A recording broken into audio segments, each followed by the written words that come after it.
जय जय जनार्दन स्वामी सद्गुरु जनार्दन स्वामी जय जय जनार्दन स्वामी सद्गुरु जनार्दन स्वामी जय जय जनार्दन स्वामी सद्गुरु जनार्दन स्वामी जय जय जनार्दन स्वामी सद्गुरु जनार्दन स्वामी जय जनार्दन स्वामी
जनार्दन स्वामी गुरु माऊली बाबांच्या कृपा आशीर्वाद तसेच परम श्रद्धेय योगी माधुगिरी बाबा यांच्या कृपा आशीर्वाद तसेच जय भवानी मित्र मंडळ यांच्या संयुक्त विद्यमान तसेच आपल्या प्रतिमासिक हनुमान चालीसा या मित्र मंडळाच्या वतीने व आपण समस्त गावकरी मंडळी भक्तिमय माता व श्रद्धारूपी पिता सर्व गुरुवर्गांच्या परम उपस्थितीमध्ये आज या ठिकाणी आपण भगवती जगदंबेचा हा थोडासा एक तासाचा का होईना जागर किंवा भगवतीचं स्मरण या ठिकाणी आपण करणार आहोत। या सेवेसाठी किंवा या प्रवचनासाठी ज्यांची तबल्याची साथ आहे असे आमचे ज्ञानेश्वर महाराज त्याचबरोबर गोरस्थ ज्यांची साथ आहे आमचे भरत व आपण सर्व गावकरी मंडळी तसेच ज्यांचे सुंदर अशी संस्कृती माहिती संस्कृती दादा त्याचप्रमाणे आमचे नंदभाऊ यांची सुद्धा या ठिकाणी ही सेवा आहे। आपण सर्व या ठिकाणी उपस्थित आहात म्हणून आपण सर्व मिळून तुम्ही आम्ही खेळीमेळी गदार वळवळे या संस्कृतीप्रमाणे एक तास आपण या ठिकाणी भगवती जगदंबेची स्तुती भगवती जगदंबेचा जागर या ठिकाणी आपण करणार आहोत। म्हणून या सेवेसाठी जगद्गुरु तुकोबरा यांचा एक सुंदर असा प्रमाण किंवा अभंग या सेवेसाठी आपण घेऊया। जगद्गुरु तुकोबरा या अभंगामध्ये भगवती जगदंबेचं वर्णन करतात। कुळीची कुळदेवी कुळीची कुळदेवी कुळदेवी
करुणी खळे हरदासी करुणी खळे हरदासी भैरवे झालो शरण गेलो भैरवे झाले शरण गेलो भैरवे झाले शरण गेलो भैरवे झाले शरण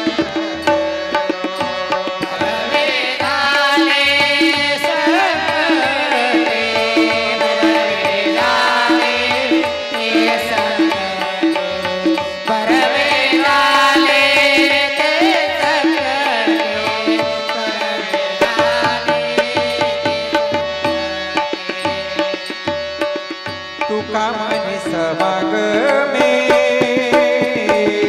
तुका म्हणे समागमे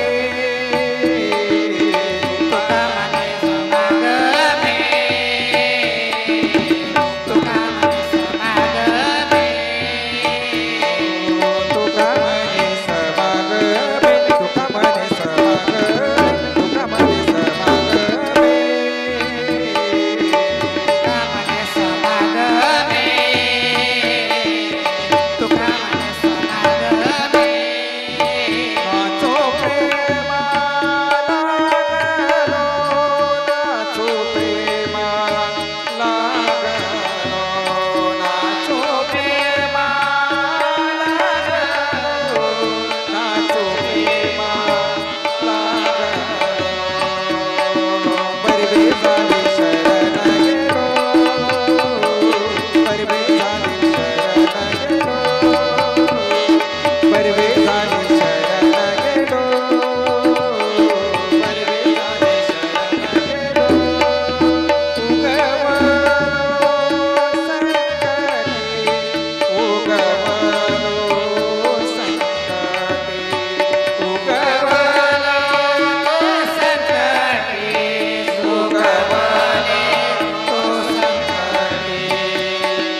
जगद्गुरु तुकाराम महाराज या अभंगामध्ये सांगतायत कुळीची हे कुळदेवे केली ठावी संतांनी बरवे झाले शरण गेलो उगवलो संकटे आणिला ही रूपा बळे करुणी खळे हरिदासी तुका म्हणे समागमे नाचो प्रेमा लागलो।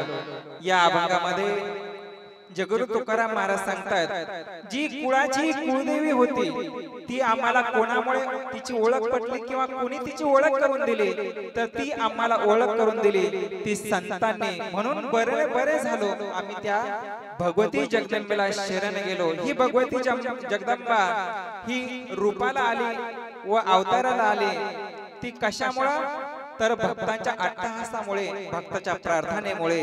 आणि मग तुकोबराय सांगतायत आम्हाला ही जगदंबा कोणामुळे कळाली तर त्या संतांच्या समागमामुळे किंवा संतांच्या कीर्तनामुळे किंवा संतांच्या समागमामुळे मला ती देवी कळाली आणि मी प्रेमाने नाचू लागलो।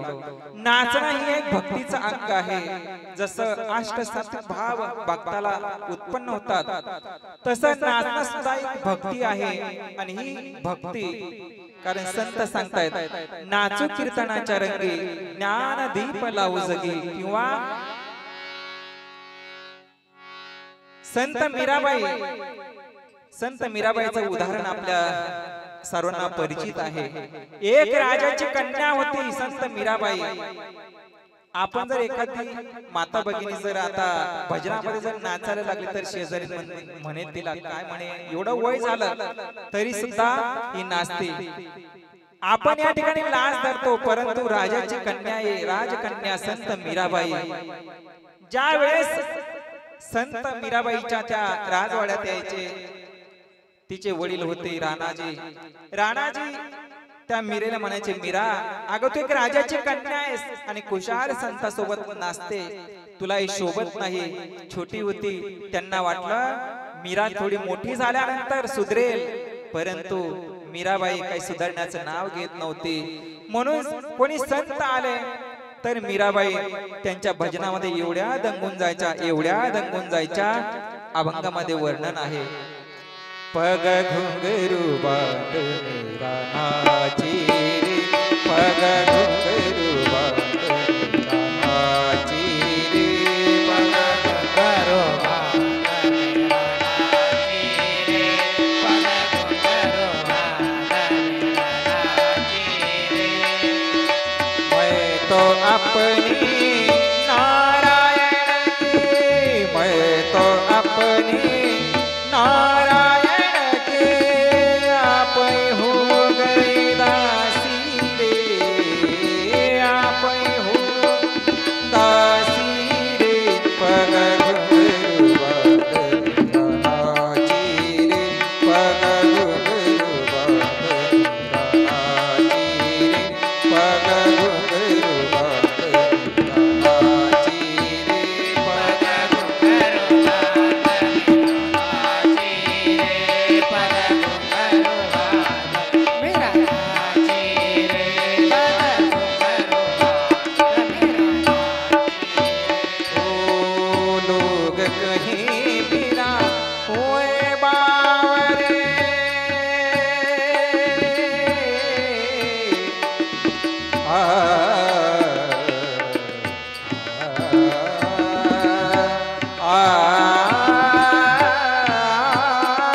विष का प्याला राणा जी ने भेजा, पीवत मेरा हासी रे, पीवत मेरा हासी रे, पग घुंघरू बांध मेरा नाची रे.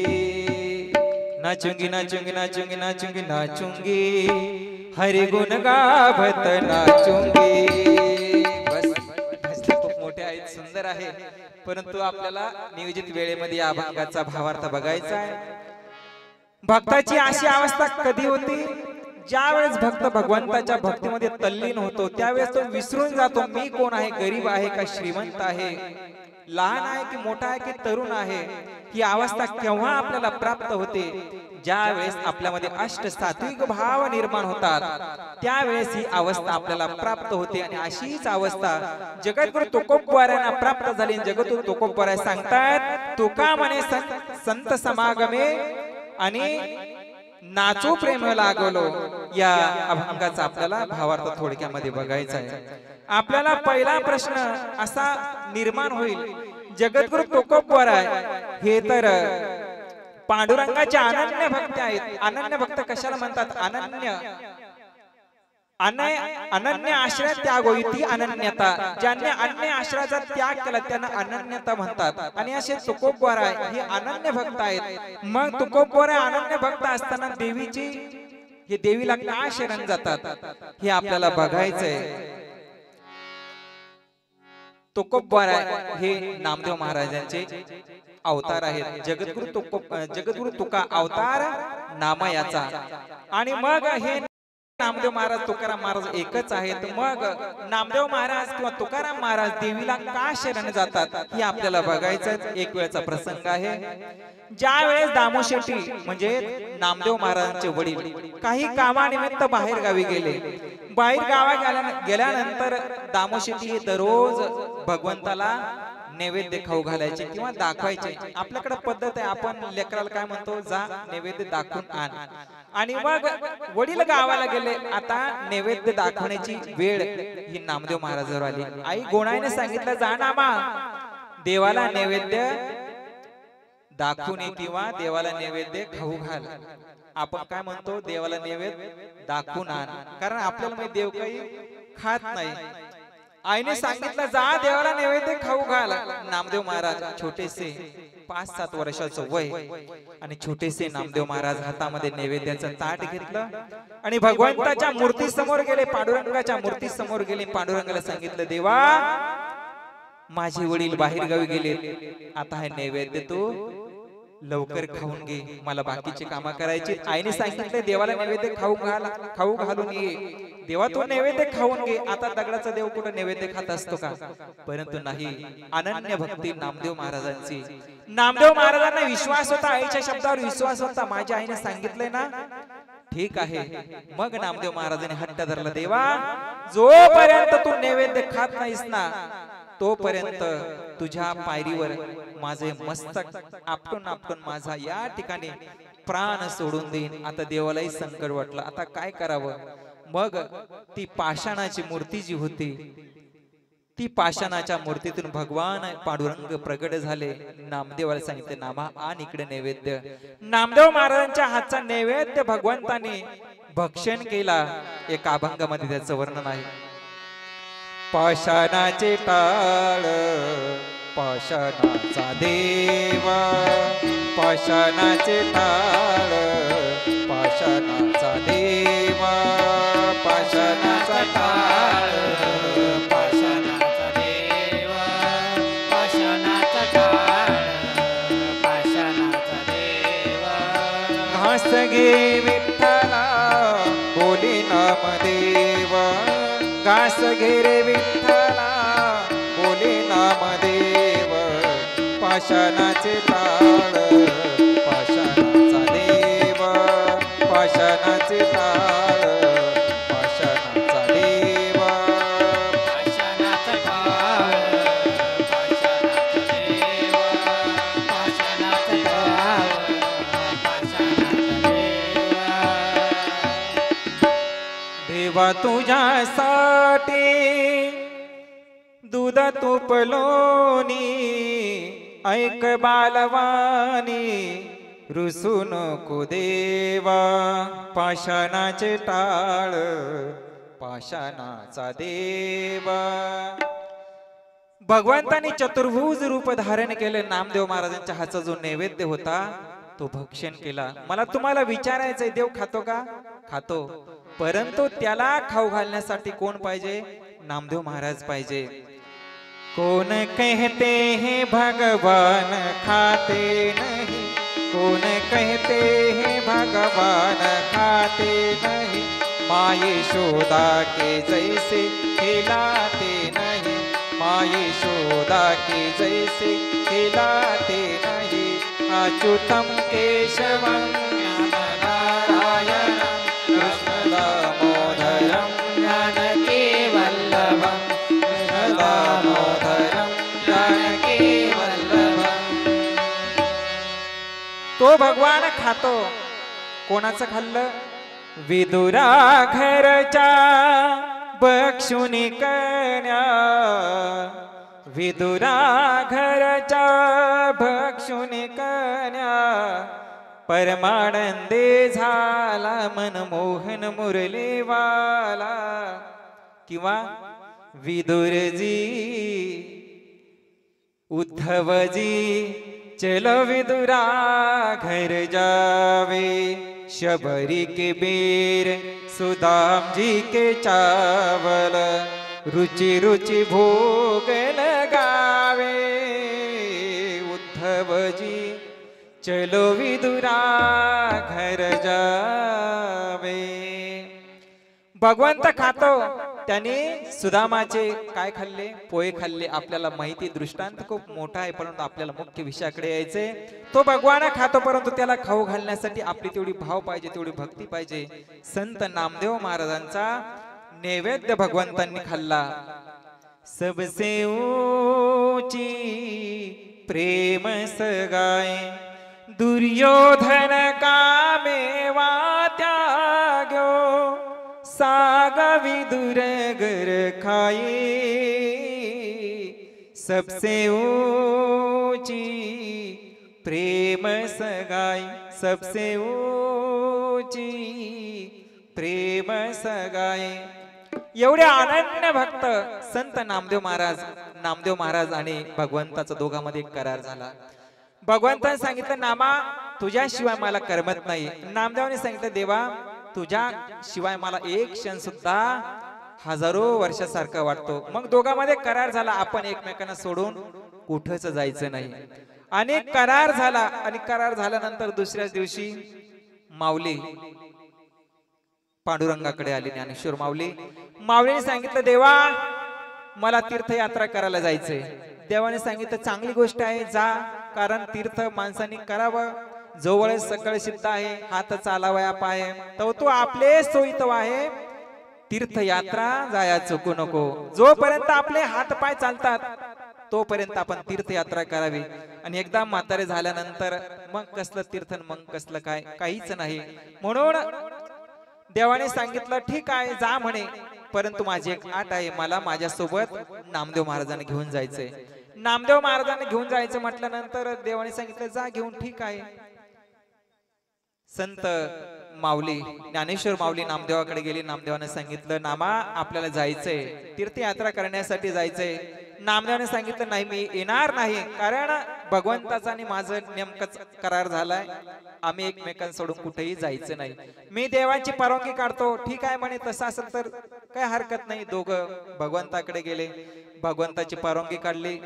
नामा म्हणाले देवा तू केव्हापासून खोटं बोलायला लागला, कालच आपला करार झाला एकमेकाला सोडून जायचं नाही, तूच आज मला सांगतो जायचं। अरे नामदेव तू म्हणतो ते बरोबर आहे, परंतु वस्तू जरी आपली असली तरी मागायला कोण आलंय याचा विचार केला पाहिजे, कारण माऊलीचा अधिकार काही सामान्य नाही। नोहे हा सामान्य महिमा संतांचा, माऊलीचा महिमा काय सामान्य नाही, तुला जावं लागेल। आणि जड अंतःकरणानं नामदेव महाराज माऊली सोबत तीर्थयात्रा करण्यासाठी गेले। परंतु नामदेव महाराजांनी सांगितलं होतं देवा मी तीर्थयात्रा करण्यासाठी जातोय, परंतु माझी एक अट आहे, मी सर्व तीर्थावर जाईल, सर्व मंदिरात जाईल, गाभाऱ्यात जाईल, सभा मंडपात जाईल, परंतु ज्या देवाचे कटेवर हात नाही त्या देवाचं मी काय घेणार नाही, दर्शन घेणार नाही। कटेवरी कर नाही ज्या देवाचे, नघे मी तयाचे दर्शन। ज्या देवाचे कटेवर हात नाही ना, जो देव विटेवर उभा नाही ते देवाचं मी काय घेणार नाही, दर्शन घेणार नाही। आणि एवढे अनन्य भक्त असणारे संत नामदेव महाराज आज त्या भगवती जगदंबेला का शरण जातात हे आपल्याला बघायचंय।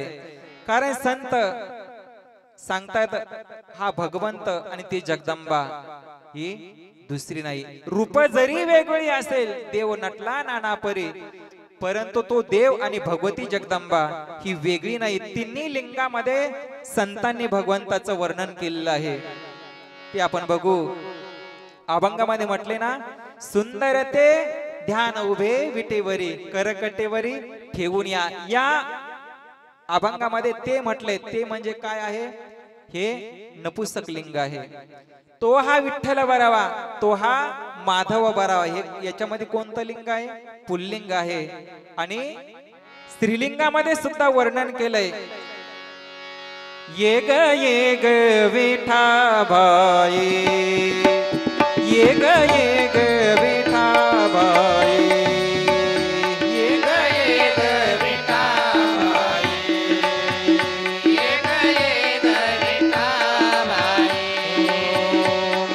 पंढरीचे आई, माझे पंढरीचे आई, ये ग भीमा भागा, भीमानी चंद्र भागा,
उधो बोलो उधो बोला उधो बोला उधो बोला कृष्णबाई माऊलीचा ओ उधो बोला उधो बोला उधो बोला कृष्णबाई माऊलीचा ओ उधो बोला उधो बोला उधो बोला कृष्णबाई माऊलीचा ओ उधो बोला उधो बोला उधो बोला कृष्णबाई माऊलीचा ओ आषाढी कार्तिकी तुझ्या दर्शनाची दाटी ग आषाढी कार्तिकी तुझ्या दर्शनाची दाटी ग कुंडलिक देवता शोभे वाळवंटी ग कुंडलिक देवता शोभे वाळवंटी ग एक जनार्दनी अंबा उभी कर ठेवणी कटेओ एक जनार्दनी अंबा उभी कर ठेवणी कटेओ एक जनार्दनी अंबा उभी कर ठेवणी कटेओ एक जनार्दनी अंबा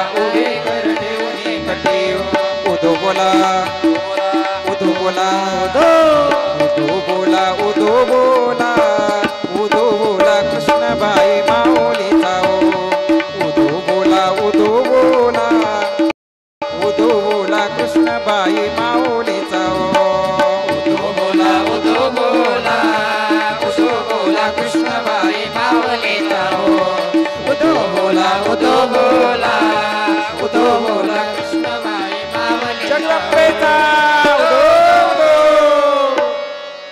हे वर्णन कोणी केलंय तुकाराम महाराजांनी केले कोणाचं वर्णन केलंय हे जगदंबेचं वर्णन केलंय देव आणि देवी यांच्यामध्ये काय नाही भेद नाही त्याच देवीची ओळख तुकाराम महाराज अभंगाच्या पहिल्या चरणामध्ये करून देतायत कुळीची हे कुळदेवी केली ठावी संतांनी हे वर्णन कोणाचं आहे हे देवी भगवती जगदंबेचं आहे आणि संताशिवाय ही देवाची किंवा भगवतीची ओळख होत नाही संताविने प्राप्ती नाही ऐसी वेद देते ग्वाई म्हणून त्या भगवती जगदंबेची ओळख संतांनी करून दिली तशीच ओळख आळंदीमध्ये संत सभा भरली आणि त्या संत सभेचा विषय होता की कच्चा कोण आणि पक्का कोण हे ओळखायचंय आणि हे कोण ओळखणार कच्चं मडकं कोणाचं आणि पक्क मडकं कोणाचं हे कोण ओळखणार कुंभाराशिवाय याची ओळख असते का नाही म्हणून गोरोबा काकांच्या हातामध्ये थापटणं दिलं थापटणं माहितीने आपल्याला ते मडकं घडवायचं ते दिलं सांगितलं एवढे संत या ठिकाणी बसलेले आहेत संत नामदेव महाराजांना थोडासा अहंकार होता कारण त्यांना माहिती होतं देव माझ्यासोबत जेवतोय माझ्यासोबत राहतोय माझ्यासोबत बोलतोय म्हणून थोडासा त्यांना अहंकार होता भक्तीमध्ये अहंकार चालत नाही तीळ मात्र जरी होय अहंकार मेरू तो समान भार देवाचा देवालाही वाटत होतं संत नामदेवानं गुरु केला पाहिजे कारण गुरु शिवाय भगवंताची प्राप्ती होत नाही देव जरी नामदेवासोबत बोलत असले तरी सुद्धा गुरु जीवनामध्ये केला नव्हता आपल्याला याच्यावर बोलायचंय म्हणून संत नामदेव महाराज त्या सभेमध्ये गेले आणि सभेमध्ये गेल्यानंतर जे संत होते ते उठून उभे राहिले नामदेव महाराजांना नमस्कार केला माऊली उभे राहिले माऊलीने नामदेवांना नमस्कार केला संत निवृत्तीने महाराज यांनी सुद्धा नामदेवांना नमस्कार केला नामदेवाचं दर्शन घेतलं परंतु नामदेव महाराज साधे वाकले सुद्धा नाही जीवनामध्ये आपण नम्र झालो पाहिजे ज्या वेळेस वृक्षांना फळे येतात ते असे खाली झुकतात पहिले लोक राळे लावायचे त्या राळ्यामध्ये दाणे भरले तर ते असं त्याचं खाली लोंबटा असं खाली लोंबायचं म्हणून जोपर्यंत आपल्यामध्ये ज्ञान होत नाही तोपर्यंत आपल्याला आपल्यामध्ये नम्रता येत नाही नम्रता केव्हा येते ज्या वेळेस आपल्याला ज्ञान होईल त्यावेळेस आपल्याला नम्रता येते संत नामदेव महाराज ताट होते आणि संत मुक्ताबाईंनी दृश्य बघितलं संत मुक्ताबाई म्हणते अखंड जायला देवाचा शेजार कार्य अहंकार गेला नाही नामाचा अजून अहंकार गेला नाही याचा गर्वहरण केला पाहिजे म्हणून नामदेव महाराजांचा गर्वहरण करण्यासाठी संत गोरोबा काकांच्या हातामध्ये थापटणं दिलं गोरोबा काकाला सांगितलं जा परीक्षा घ्या संत गोरोबा काकांनी एक एक संतांच्या डोक्यामध्ये ती थापटणं मारायला सुरुवात केली आणि ज्या वेळेस नामदेवाची वेळ आली नामदेवाच्या डोक्यामध्ये थापटणं मारलं त्यावेळेस नामदेव महाराज किंचाळले आणि किंचाळतच देवाकडे गेले पांडुरंगाकडे गेले पांडुरंगाकडे गेल्यानंतर पांडुरंगाला सांगितलं देवा अरे मला कोणाच्या सभेमध्ये पाठवलं होतं पळून आलो म्हणून वाचलो. तो गोरबा काका माझ्या डोक्यामध्ये थापटणं मारत होता. एक मारलं बरं झालं, 2-4 मारले असतात तिथंच मेलो असतो. देवा त्याने सांगितलं, माझा अट्टहास केला. ते म्हणाले की नामदेव महाराज अजून कच्चे आहेत, नामदेव महाराज गुरुची गरज आहे. देवा सांग, खरंच मला गुरुची गरज आहे का? देवाने सांगितलं, हो नामा, मी तुला सांगितलं होतं तुला गुरुची गरज आहे. नाही म्हणा देवा, मला काही गरज नाही गुरुची. अरे तू कोणत्याही रूपामध्ये ये, मी तुला ओळखतो. देवाने म्हटले, सांगितलं बरं ठीक आहे, तुझी परीक्षा घेतो. मग दुसऱ्या दिवशी देवाने सांगितलं, मी चंद्रभागेवर तुझी परीक्षा घेणार आहे. संत नामदेव महाराज त्या ठिकाणी गेले. सकाळची वेळ होती. चंद्रभागेचं स्नान केलं. आपल्या छोट्याशा ते पूजेचं साहित्य असतं त्याच्यामधून भगवंताची मूर्ती काढली, त्याला गंध लावायला लागले. आणि तेवढ्यामध्ये एक किडा, जो देवाने रूप धारण केलं होतं, तो किडा पळत पळत आला नामदेव महाराजांच्या हाताजवळ किंवा मांडीवर गेला. नामदेव महाराजांनी पाहिलं, तो किडा घेतला, दूर फेकून दिला. नामदेव महाराज वाट बघत होते, केव्हा देव येतो, केव्हा देव येतो. आता देव त्या किड्याच्या रूपामध्ये आला होता, परंतु गुरु नव्हता म्हणून ओळख नव्हती. पूजा झाली, मंदिरात गेले. देवा तू सांगितलं होतं येतो म्हणून, आला नाहीस. अरे मी आलो होतो. आला होता कुठे, केव्हा? अरे मी त्या किड्याच्या रूपामध्ये आलो होतो, तू मला ओळखलं नाहीस. देवा पहिली चूक झाली, आता दुसऱ्यांदा मला परत भेटायला ये. बरं ठीक आहे, उद्या परत तुला मी वेगळ्या रूपामध्ये भेटायला येतो. मग देव त्या ठिकाणी एक मलंगाचं रूप धारण केलं. मलंगाचं रूप धारण केलं. अमंगळ असा वेश आहे, सोबत एक कुत्री आहे. आणि कुत्री होती सोबत, काकेमध्ये झोळी होती. नामदेव महाराजांच्या समोर त्या मलंगाच्या वेशामध्ये असणारा भगवान आला. त्या कुत्रीला असं जवळ घेतलं, तिचं त्या खापरामध्ये एक दूध काढलं आणि आपल्या झोळीमध्ये काही शिळे कुटके होते ते त्या दुधामध्ये कुचकरले, त्याचा काला केला. आणि नामदेव महाराज म्हणाले, इधर आ, मेरे साथ भोजन कर. आता ते भोजन करणार होते का, त्यांचा वेशच पाहून त्यांना किळस आले, उलट्या होण्याची वेळ आली. अरे म्हणे, पळत तो कुठं, इकडे ये, जेवण कर माझ्यासोबत. नामदेव महाराज परत देवाकडे गेले. देवाकडे गेल्यानंतर देवाला सांगितलं, देवा अरे तू मला भेटायला येणार होता ना, आला नाहीस. अरे मी आलो होतो. कोणाच्या रूपामध्ये? त्या मलंगाच्या वेशामध्ये मी तुला भेटायला आलो होतो, परंतु तू मला काही ओळखलं नाही. तेव्हा नामदेव महाराज म्हणाले, देवा ठीक आहे, 2 वेळ झाली, आता तिसऱ्या वेळेस तू नको येऊ. सोबत कोणाला घेऊन ये? माता रुक्मिणीला घेऊन ये. बरं ठीक आहे म्हणे. मग तिसऱ्या दिवशी संत नामदेव महाराज चंद्रभागेच्या वाळवंटामध्ये गेले आणि तिकडून आता भगवंतांनी वेगळेच रूप धारण केलं. एक घिसड्याचं रूप होतं, घिसड्याचं रूप धारण केलेलं होतं.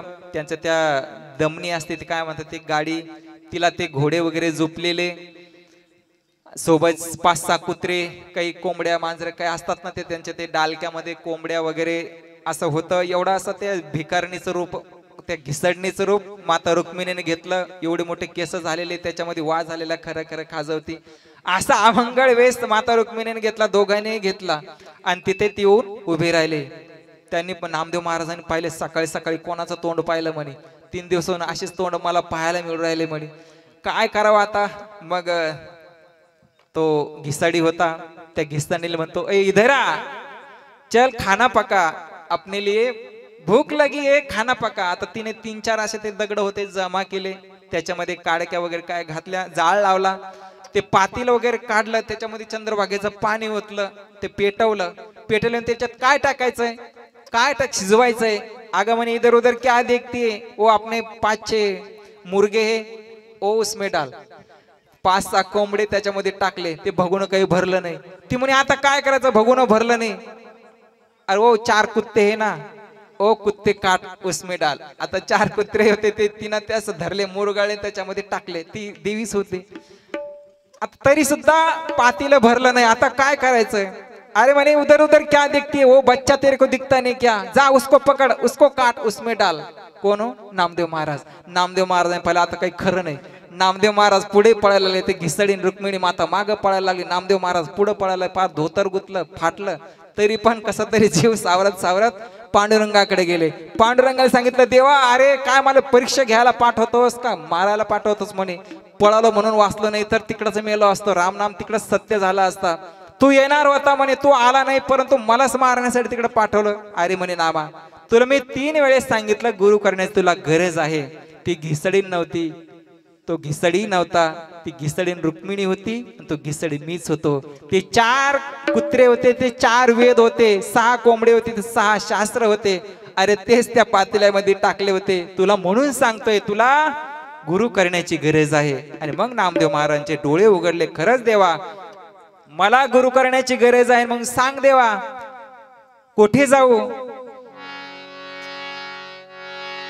देवा तुला कोठे पाहू, कोण्या वनामध्ये जाऊ. देवा तुला कोठे पाहू, कोण्या वनामध्ये जाऊ. जा नामा हिंगोली जिल्ह्यामध्ये औंढा नागना त्या क्षेत्री तुला गुरुची ओळख होईल. त्या ठिकाणी इसोबा खेचर तुझी वाट बघतायत. नामदेव महाराज देवांचा आशीर्वाद घेऊन औंढा नाग या ठिकाणी आले. त्या नागेश्वर नागनाथाच्या मंदिरामध्ये आल्यानंतर त्यांनी एक विचित्र दृश्य बघितलं. एक वृद्ध जर्जर झालेला माणूस ज्यांच्या अंगातून रक्त वाहतय, पू वाहतोय, असा अमंगळ वेश धारण केलेला सदग्रस्त त्या पिंडीवरती आपले पाय ठेवून मस्त आपल्या डोक्याखाली हात ठेवून त्या ठिकाणी झोपलेलं त्यांनी बघितलं. बघितल्यानंतर नामदेवांनी पाहिलं, अरे देवानी मला कोणाकडे पाठवलंय, मला गुरुच्या शोधामध्ये पाठवले. या ठिकाणी भलतंच दृश्य मी बघतोय. या माणसाला देव सुद्धा कळू नये. जाण्यासाठी परत निघाले. त्यावेळी हिशोबाने आवाज दिला, नामा अरे कुठे चाललास. नामदेव महाराजांनी इकडे तिकडे बघितलं. त्या वृद्धाच्या मुखातून आवाज येत होता. वृद्धाकडे बघितलं. वृद्धाला सांगितलं, तुम्ही एवढे अंतर्ज्ञानी आहात तर तुम्हाला देव सुद्धा कळू नये. तुम्ही जोड्या सगट पाय या भगवान नागनाथांच्या त्या पिंडी औंढा नागनाथाच्या पिंडीवरती तुम्ही ठेवली. त्यावेळेस संत इसोबाने सांगितलं, नामा तूच माझे पाय ज्या ठिकाणी भगवंत नाही त्या ठिकाणी ठेव. संत नामदेव महाराजांनी किसळ वाटत होती, पायाला हात लावायचे, परंतु नाईलाजाने तो पाय धरला आणि दुसरीकडे ठेवला. ज्या ज्या ठिकाणी नामदेव महाराज पाय ठेवत होते त्या त्या ठिकाणी भगवान आणि ज्योतिर्लिंग त्या ठिकाणी तयार होत होतं. ज्या ज्या ठिकाणी पाय ठेवत होते त्या त्या ठिकाणी ज्योतिर्लिंग तयार होत होतं. जणू भगवान शिवच त्यांचे पाय आपल्या मस्तकावरती धारण करत होते. आणि मग संत नामदेव महाराजांना गुरुची ओळख पटली. संत नामदेव महाराज म्हणतात, पाय तुझे गुरु राजा, हीच माझी देव पूजा. पाय तुझे गुरु राजा, हीच माझी देव पूजा. पाय तुझे गुरु राजा, हीच माझी देव पूजा. पाय तुझे गुरु राया, हीच माझी देव पूजा. गुरु चरणाचा वारा, हाची माझा अक्षदारा. गुरु चरणाचा वारा, हाच माझा सदारा. गुरु चरणाची माती, हीच माझी भागीरथी. गुरु चरणाची माती, हीच माझी भागीरथी. गुरु चरणाचा बिंदू, हाची माझा कृपा सिंधू. गुरु चरणाचा बिंदू, हाच माझा कृपा सिंधू. पाय तुझे, पाय तुझे, पाय तुझे गुरु राजा, हीच माझी देव पूजा. पाय तुझे गुरु राजा, हीच माझी देव पूजा. पाय तुझे गुरु राया, हीच माझी देव पूजा. पाय तुझे गुरु राया, हीच माझी देव पूजा. नामा म्हणे खेचर पायी ओळख झाली सर्वा ठाई. ही ओळख केव्हा होते? ज्या वेळेस संत आपल्यावर कृपा करतात त्यावेळेस आपल्याला खऱ्या भगवंताची ओळख होते. तसेच संत तुकाराम महाराज सांगतात, तुका म्हणे संत समागमे आणि ओळख झाली. तुका म्हणे समागमे नाचो प्रेमा लागलो. अशी भगवंताची ओळख किंवा भगवतीची ओळख केव्हा होते? संताची कृपा आपल्याला ज्या वेळेस होते त्यावेळेस आपल्याला भगवंताची ओळख होते. आणि अशीच ओळख संत नामदेव महाराजांनी कोणाला करून दिली? माता रुक्मिणीला करून दिली. पाडव्याचा सण होता. पाडव्याच्या सणाला कोणी कोणाला ओवाळतात? कोण कोणाला ओवाळतं पाडव्याला? पत्नीने आपल्या पतीला ओवाळायचं असतं. आपण ओवाळतो का? आपल्याला माहितीच नाही. आपल्या बऱ्याचशा माता भगिनी माहिती नाही, परंतु त्या दिवशी पत्नीने आपल्या पतीला ओवाळावं. आणि मग रुक्मिणी मातेने भगवंताला सांगितलं, मला तुम्हाला ओवाळायचंय. बरं ठीक आहे म्हणे, ओवाळ. आणि मग भगवंताने सांगितलं माता रुक्मिणीची आता परीक्षाच घ्यायची. भगवंताने सर्व संतांना बोलवून घेतलं आणि सर्व संतांना आपलं रूप देऊन टाकलं. सर्व संत कसे झाले? चतुर्भुज झाले. दुसऱ्या दिवशी माता रुक्मिणी हातामध्ये आरतीचं ताट घेतलं आणि भगवंताला ओवाळायसाठी आले. ओवाळायसाठी आल्यानंतर सर्व संत चतुर्भुज झाले होते. आता खरा देव कोण हे माता रुक्मिणीला ओळखता येईना. माता रुक्मिणीला वाटलं आता जर देव म्हणून दुसऱ्याला ओवाळावं तर आपला पतिव्रत धर्म नष्ट होतो. पाडव्याच्या दिवशी जर भाऊबीजेच्या दिवशी आपण भाऊ म्हणून दुसऱ्या एखाद्या भावाला ओवाळलं तर एखादा भाऊ वाढल, परंतु पाडव्याच्या दिवशी एखाद्या दुसऱ्या माणसाला ओवाळणं चालतं का? नाही. मग काय करावं? तेव्हा रुक्मिणी माता शरण गेली. नामदेव महाराजांनी सांगितलं, नामदेवा तूच मला कोणता भगवंत, खरा भगवंत कोणता आहे दाखव. त्यावेळी संत नामदेव महाराजांनी माता रुक्मिणीला ओळख करून दिली. जिकडे पावे तिकडे चतुर्भुज गोपाळू, ओवाळून गेले माय गेले सारिके, जिकडे पावे तिकडे चतुर्भुज सारिके. अशा प्रकारे ज्यांच्या गळ्यामध्ये वैजयंती माळा आहे आणि श्री वंशालांचं ज्यांनी हृदयावर धारण केलेलं आहे, असा भगवंताची ओळख संत नामदेव महाराजांनी माता रुक्मिणीला करून दिली. संताची भगवंताची ओळख जर करून द्यायची असेल त्यासाठी साधन कोणाचं वापरावं? कोणाला शरण जावं? त्या संतांना शरण जावं. म्हणून तुकाराम महाराज सांगतात, बरवे झालो शरण गेलो उगवलो संकटे. म्हणून त्या भगवतीची ओळख आणि भगवंताची ओळख ही संतांना करून दिली. म्हणून त्या संताचं आपण वर्णन बघितलं. आता या जगदंबेचे 3.5 शक्तिपीठ कसे निर्माण झाले ही कथा आपण थोडक्यामध्ये बघूया. त्यापूर्वी एक छोटंसं भजन आपण म्हणू. छंद तुझा लागला ग अंबाबाई, छंद तुझा लागला, छंद तुझा लागला ग अंबाबाई, छंद तुझा लागला, छंद तुझा लागला अंबाबाई, छंद तुझा लागला, छंद तुझा लागला अंबाबाई, छंद तुझा लागला. सर्व माता भगिनी माझ्या मागे म्हणायचे, छंद तुझा लागला ग अंबाबाई, छंद तुझा लागला,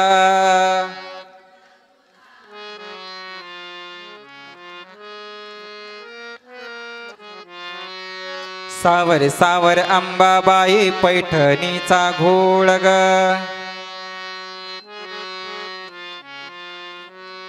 शंकरासी सारी पाठ तूच अंबा खेळ ग,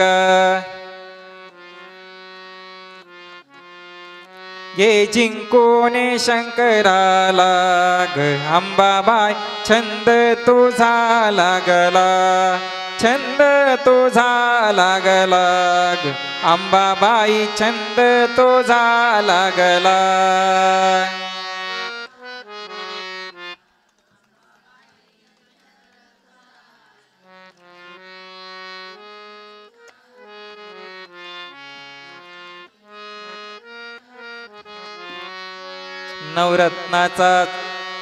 नवरत्नाचा चुडा ग आंबे, नवरत्नाचा चुडा ग,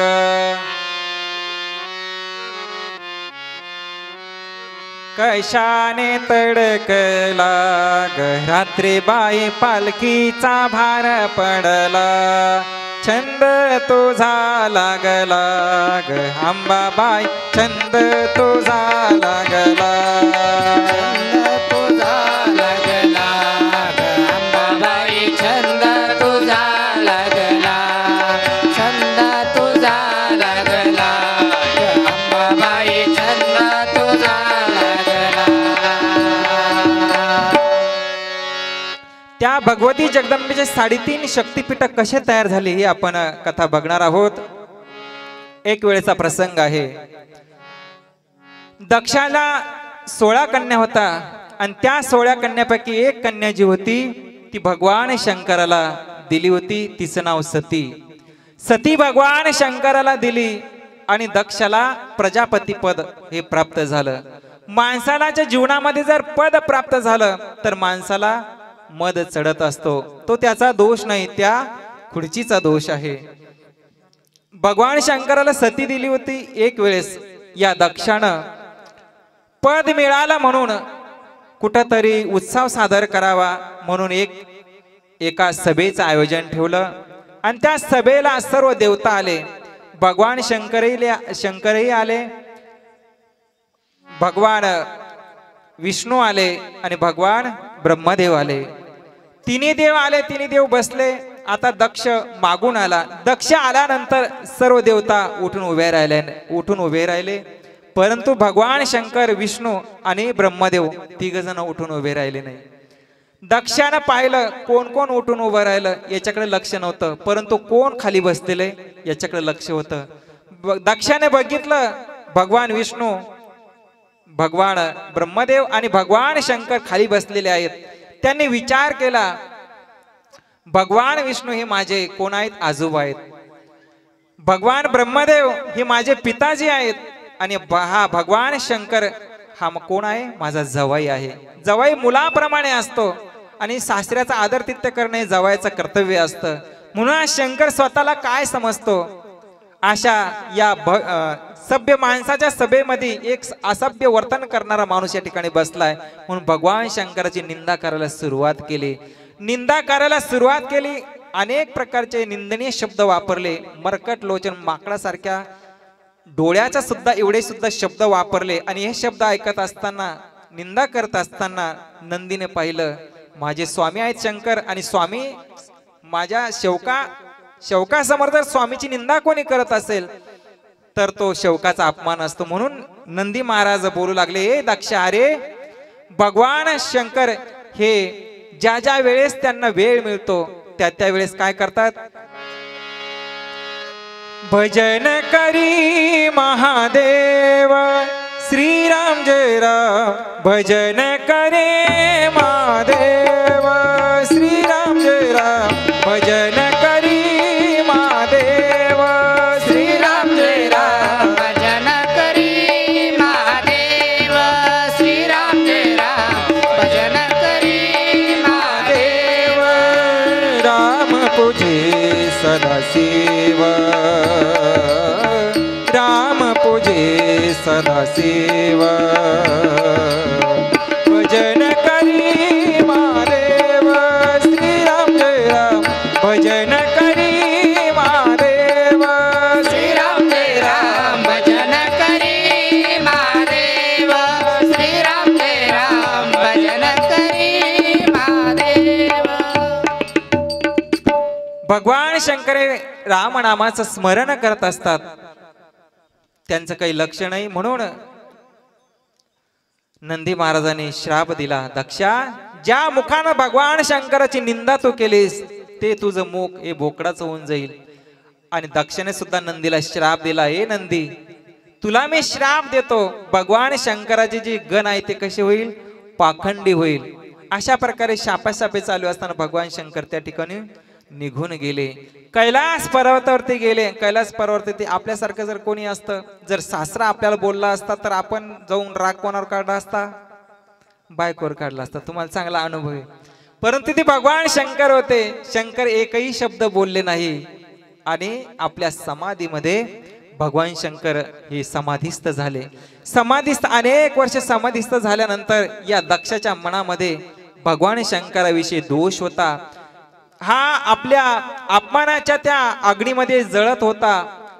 मला केव्हा संधी सापडते, केव्हा भगवान शंकर मी माझ्या केलेला अपमानाचा बदला मी केव्हा घेतो याची प्रतीक्षा करत होता. आणि एक वेळेस त्यांनी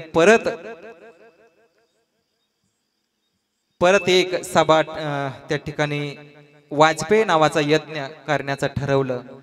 हा यज्ञ करण्यासाठी त्यांनी अनेक देवतांना आमंत्रित केलं. आपले जे 16-15 कन्या होत्या त्या सर्व कन्यांना आमंत्रित केलं. परंतु जाणीवपूर्वक भगवान शंकराला त्या ठिकाणी यज्ञामध्ये आमंत्रित केले नाही. भगवान शंकराचा त्या ठिकाणी भागही सुद्धा त्या यज्ञामध्ये ठेवला नाही. सर्व देवता होते ते दक्ष महाराजांच्या यज्ञासाठी निघालेले आहेत. दक्षाच्या ज्या 15 कन्या होत्या त्या सुद्धा निघाल्या आहेत.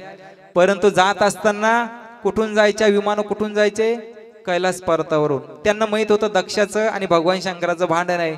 भगवान शंकराला काही आमंत्रित दिले नाही. आपला स्वभाव असा असतो, जर एखाद्या लग्नामध्ये आमंत्रित नसलं ना तर आपण त्याला मुद्दा म्हणतो, का हो चालायचं नाही की नाही लग्नाला. तो म्हणतो नाही माझं काही अडचण आहे. आपल्याला माहिती आहे की आमंत्रण दिलेलं नाही, परंतु आपण त्याच्या जखमावर मीठ चोळत असतो. तसंच ते भगवान शंकराला हिणवण्यासाठी ते बाकीचे जे जावई आहेत त्या पर्वतावरून यायचे.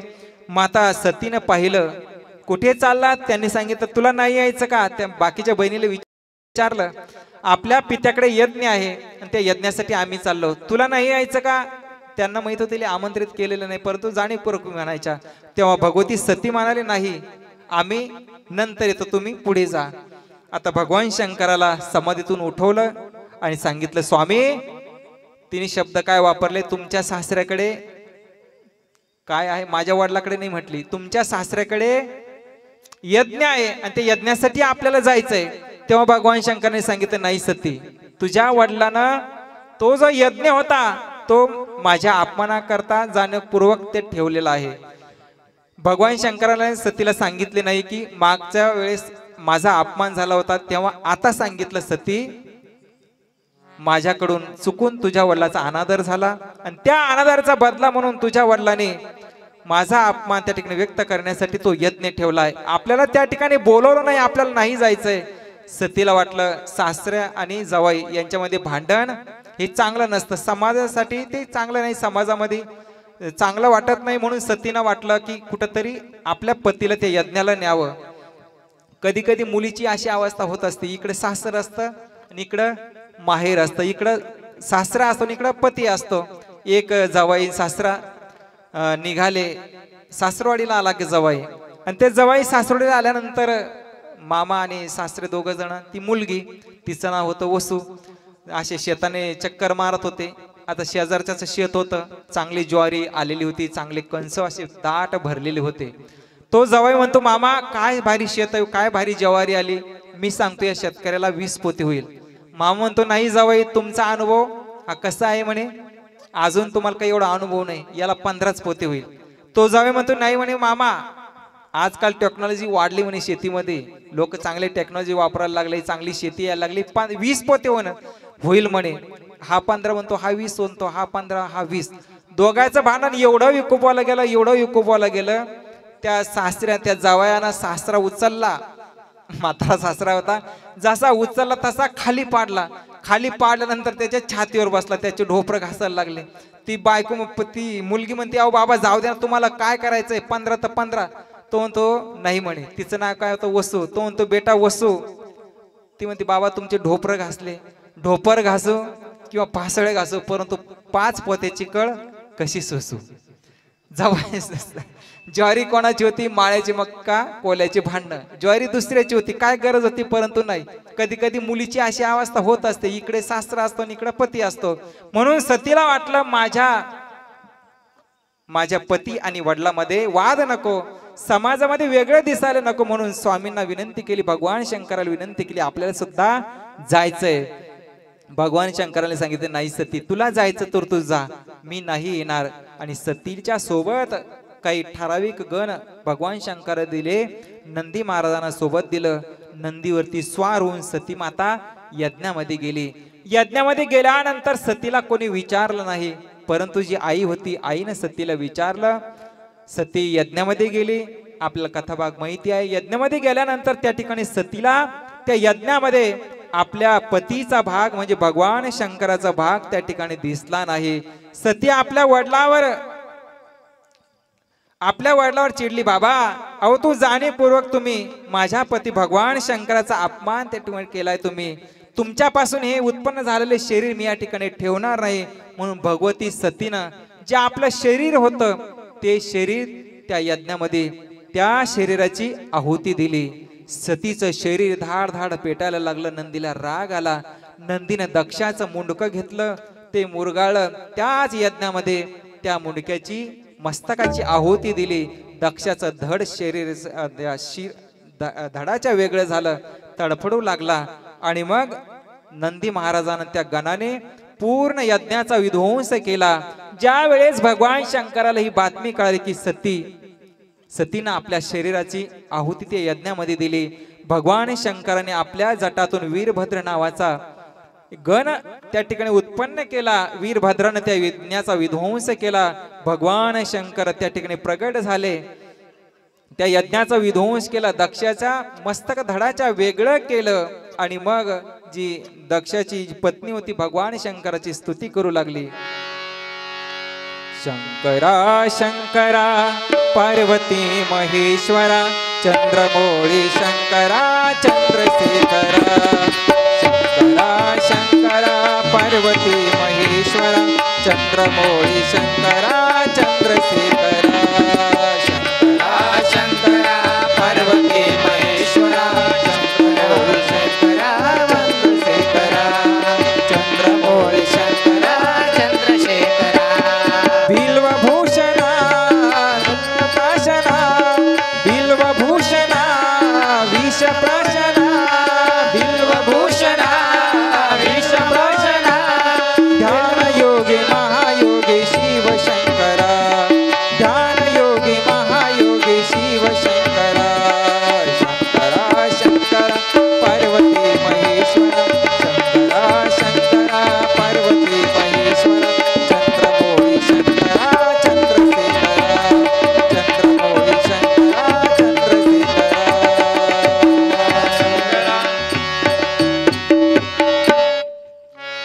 भगवान शंकर प्रसन्न झाले. जे दक्षाचं जे मुंडकं होतं ते बोकडाचं मुंडकं दक्षाला लावलं. आणि मग सतीचं जे अर्धवट जळलेलं शरीर होतं ते शरीर भगवान शंकराने आपल्या खांद्यावरती घेतलं. भगवान शंकर त्या ठिकाणी सतीच्या विरामध्ये भ्रमण करू लागले. भ्रमण करीत असताना देवतांनी विचार केला, जर भगवान शंकर अशाच सतीच्या विरामध्ये जर व्याकुळ झाले तर सृष्टीचा प्रलय कोण करणार. म्हणून भगवान विष्णूला प्रार्थना केली. भगवान विष्णूनं सुदर्शन चक्र हातामध्ये घेतलं आणि जे सती माताचं जे शरीर होतं त्या सती मातेच्या शरीराचे 52 तुकडे केले. ते 52 तुकडे भरतखंडावर ज्या ज्या ठिकाणी पडले त्या त्या ठिकाणी माता भगवतीचं एक स्वतंत्र असं शक्तिपीठ तयार झाले. म्हणून आपल्या संपूर्ण भरतखंडामध्ये 52 शक्तिपीठ माता भगवतीची आहेत. त्यामध्ये आपल्या महाराष्ट्रामध्ये 3.5 शक्तिपीठ आहेत. एक शक्तिपीठ जे आहे ते अर्ध आहे. ते अर्ध काय आहे? प्रत्येक शक्तिपीठापुढं नंदी आहे. परंतु जे वणीचं जे गड आहे त्या वणीच्या सप्तशृंग गडावरती भगवती जगदंबेच्या मंदिरासमोर नंदी नाही, म्हणून ते शक्तिपीठ अर्ध आहे. आजही आपल्या महाराष्ट्रामध्ये 3.5 शक्तिपीठ आहेत. कुठे कुठे आहेत? तुळजापुरामध्ये आई भगवतीच्या ज्या भुजा आहेत, म्हणजे ज्या भुजा आहेत त्या भुजा पडल्या म्हणून त्या ठिकाणी माता कोणाच्या रूपामध्ये प्रगट झाली? तुळजाभवानीच्या रूपामध्ये प्रगट झाली. उद्या थोडासा का तुळजापुराला जाईन, तुळजापुराला जाईन, तुळजापुराला जाईन,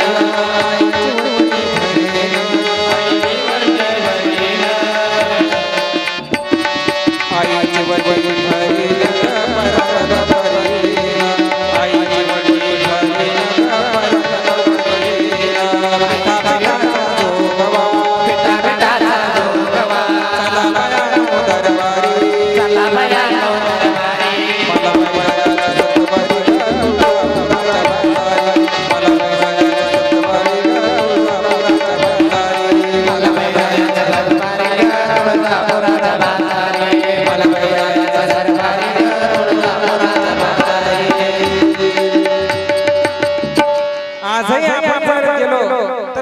भगवती जगदंबा आपली वाट कशी बघते माझी अंबिका ससवाची उभी राहून ताटा माझी अंबिका ससवाची उभी राहून ताटा वाट पाहते भक्ताची तुळजापुराच्या गावात वाट पाहते भक्ताची तुळजापुराच्या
तुळजाभवानी या नावाने प्रकट झालेली आहे।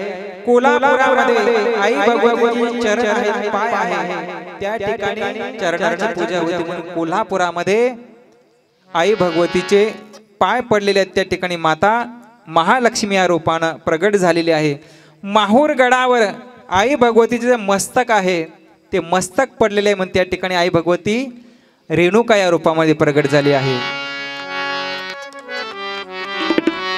माझी रेणुका माऊली कल्पवृक्षाची सावली माझी रेणुका माऊली कल्पवृक्षाची सावली माझी रेणुका माऊली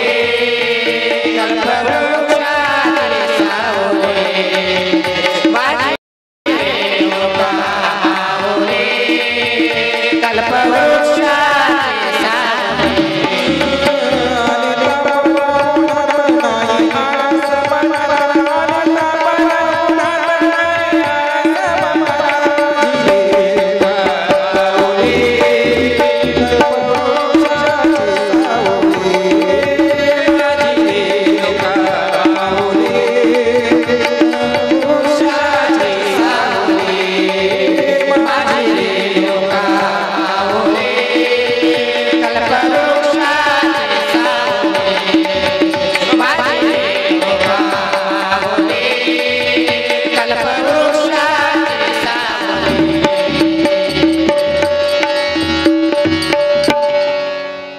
आई भगवती जगदंबेचे कुंकू आहे ते कुठं पडलं?